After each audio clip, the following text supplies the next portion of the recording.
কিসের আলোচনা? কোথাকার সরকার? সরকার বলতে এখন বর্তমানে নেই বাংলাদেশে। আমি স্পষ্ট এই 10 পাতার সংবিধানে, এটা হলো গণঅভ্যুত্থানের সংবিধান, হাসিনার পতনের সংবিধান। সেনাবাহিনীর সেনাপ্রধানের কিছুই বলার ছিল না। সকল সদস্যরা বলেছে ওই মিটিংয়ে, সবার যে মিটিংটা হলো, স্পষ্ট জানিয়ে দিয়েছে আমরা গণঅভ্যুত্থানের পক্ষে আছি এবং গণঅভ্যুত্থান সফল হয়ে গেছে। এই যে 10 পাতার কনস্টিটিউশন আছে, এটাই একমাত্র বাংলাদেশকে মুক্ত করার পথ। অতএব আপনারা যারা গণঅভ্যুত্থানে আছেন, দখল করুন গণভবন। আর mother of mafia Sheikh Hasina বলছে যে গণঅভ্যুত্থানের ছাত্র নেতাদেরকে আসতে বলছে যে আলোচনা করবে। কিসের আলোচনা? কোথাকার সরকার? সরকার বলতে এখন বর্তমানে নেই বাংলাদেশে। এখন জনগণের সরকার প্রতিষ্ঠিত হয়ে গেছে। আর 10 পাতা হচ্ছে নেতা, যাদের করা বলা হচ্ছে। যদি ওই 6 জন ভুলে তারা ভিডিওতে কথা বলেছে বলে তাদেরকে ডিবি অফিস ধরে নিয়ে গিয়েছিল, কিন্তু এই 10 পাতা সংবিধান অনুযায়ী কাউকেই প্রকাশ হওয়ার কথা না। অতএব প্রকাশে কেউ নেই। এই 10 পাতা তো কথা বলতে পারবে না। এই 10 পাতা অনুযায়ী হাসিনা, তুমি ঘোষণা দাও এটা মেনে নিয়েছো এবং সাথে সাথে দেশ শান্তির পথে আসবে। আমি স্পষ্ট তোমাকে বলে দিলাম। আমি স্পষ্ট এই 10 পাতার সংবিধানে, এটা হলো গণঅভ্যুত্থানের সংবিধান, হাসিনার পতনের সংবিধান, বলেছি মাত্র পার্টি 2টা, একটা হাসিনা, বাকি 18 কোটি লোক। এখন তাই হয়েছে, 18 কোটি লোক এখন ক্ষমতায় আছে, এটা বুঝতে হবে। এবং হাসিনাকে আমি বলছি না আর কিছুই, তুমি বসে থাকো, কথা দেওয়া হচ্ছে, কোনো স্পর্শ করবে না কেউ, কাউকে মারবে না, আহত করবে না। আমার এই 10 পাতায় বলা আছে বিচার হবে নিয়ম অনুযায়ী। আর আদালত নাই, সংবিধান নাই, সরকার নাই। তো তুমি কোথাকার সরকার হাসিনা? এটা তো এই 10 পাতাতে বলা আছে। এখন জনগণ হয়ে গেছে এই দেশের মালিক। এই অনুযায়ী যারা শহীদ হয়েছে, আবু সাইদের মতো বীর, যে রংপুরে, চিন্তা করা যায়, দেশের জন্য দাঁড়িয়ে সে বুকে গুলি, সেই হায়নাদের গুলি সে গ্রহণ করেছে। কাদের জন্য? 18 কোটি মানুষের জন্য। আর তুমি বলছো যে আলোচনা করবে? তুমি কে? কোন সংবিধান নাই এখন। যদি চুপ্পু মনে করে ইমার্জেন্সি দিব, নো, এর চেয়ে বড় ইমার্জেন্সি আর কি হতে পারে? এতগুলো লোক হত্যা হয়েছে। এ প্রিয় ছাত্ররা যারা পাশ করে জীবন শুরু করবে, তারা জীবন শুরু করার আগেই ঝরে পড়েছে। তুমি আবার আলোচনার কথা বলছো। আমি সংশ্লিষ্ট মন্ত্রণালয়, কোনো মন্ত্রী নেই। যারা চাকরি করছেন এখনই আদেশ দিন, যারা বিদেশে আছে, যাদের পাসপোর্ট আটকে রেখেছে, তাদের আজকের মধ্যে পাসপোর্ট দিয়ে দিন। এবং আমি বলছি, যারা বিদেশে সরকারেরও দালালি করেছেন, তারাও আসেন, নির্ভয়ে বাংলাদেশে আসেন, কেউ টাচ করবে না। সেনাবাহিনীর লোক এটাই বলেছে, স্যার আমি দেখেছি আপনার বিরুদ্ধে সাক্ষী দেয়নি বলে ক্যাপ্টেন জহির জীবন দিয়েছে। আমরা সেই সৈনিক, কিন্তু 53 বছর ধরে আমাদের ব্যবহার করেছে আর ক্যাপ্টেন জহিরের মতো হত্যা করেছে। যখন ইচ্ছা তখন আমাদের চাকরি থেকে বের করে দিতে পেরেছে। আপনার এই 10 পাতার মাধ্যমে আমরাও স্বাধীনতা পাবো। স্বাধীনতা মানে মানবাধিকার, অর্থাৎ যখন তখন বের করে দিতে পারবে না। তাদের বিচারের সুযোগ হাইকোর্টেও থাকবে, সুপ্রিম কোর্টেও থাকবে, আপিল করার সুযোগ। অতএব, এবং তারা এটাও রিকোয়েস্ট করেছে সেনাবাহিনীর যে স্যার আপনি বলে দেন সে মাফিয়া হাসিনাকে, সে যেন ভারতের যে লোকদের নিয়ে আছে তাদেরকে উইথড্র করে, নালে আমরা তাকে আক্রমণ করব। জনতার পক্ষে, কোনো সামরিক অভ্যুত্থান নয়। এখানে কোনো ছাত্ররা কোনো সামরিক অভ্যুত্থানের নামে নামেনি, দেশ রক্ষায় নেমেছে। আর দেশ রক্ষা মানেই হচ্ছে জনগণের সংবিধান, যেটা গত 53 বছর ধরে ছিল না। এটা বুঝতে হবে সবাইকে। এবং আমি কথা দিচ্ছি, কাউকে স্পর্শ করা হবে না। আগে কি হবে? আগে নতুন সংবিধান হবে। কোথায় হবে? এই সংসদ ভবনে। তারাই হবে সমন্বয়ক, যাদের সন্তান মারা গেছে, যাদের তাই সেই বাবা মা বা ভাই বোন যারা মারা গেছে, যারা আহত হয়েছে, যারা এখনো রাস্তায়, যারা সংগ্রাম করছে, আমার কাছে সবারই লিস্ট আছে। তারাই হবে সমন্বয়ক এবং 10 পাতা অনুযায়ী রাষ্ট্র পরিচালনা হবে। এখানে দেওয়া আছে।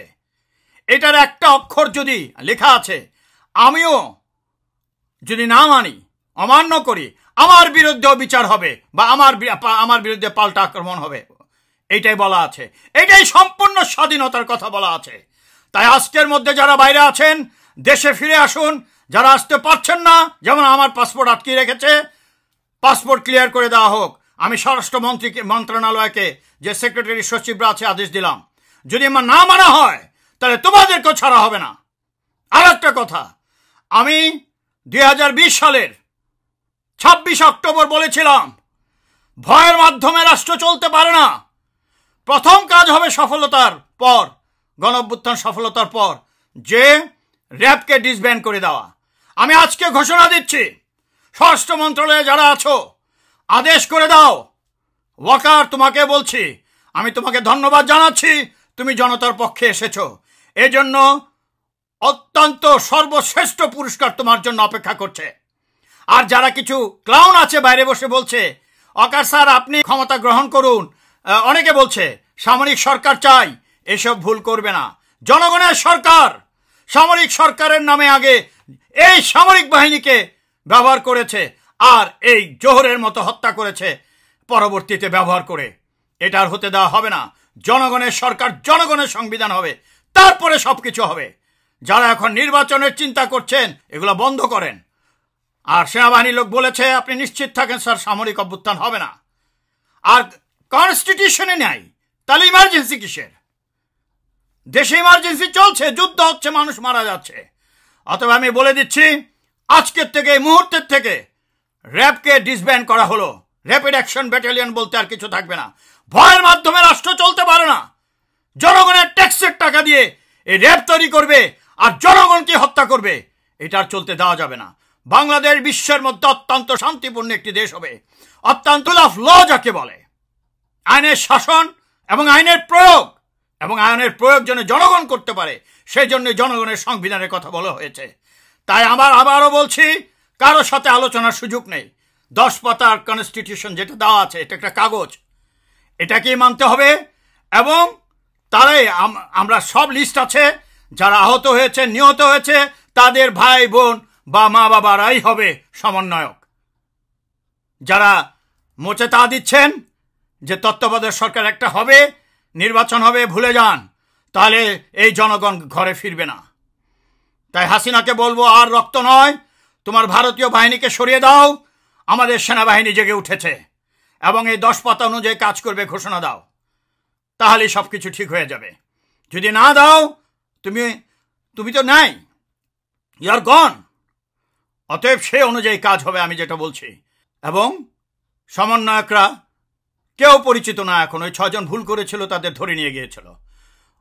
অতএব সরকার নেই, সেনাবাহিনীও বলে দিয়েছে গণ অভ্যুত্থানের অধীনে তারা, এবং জনগণের অধীনেই তো সেনাবাহিনী থাকবে, দেশ রক্ষার জন্য, এই মাদার অফ মাফিয়াকে রক্ষার জন্য নয়। সবাইকে এটা বুঝতে হবে।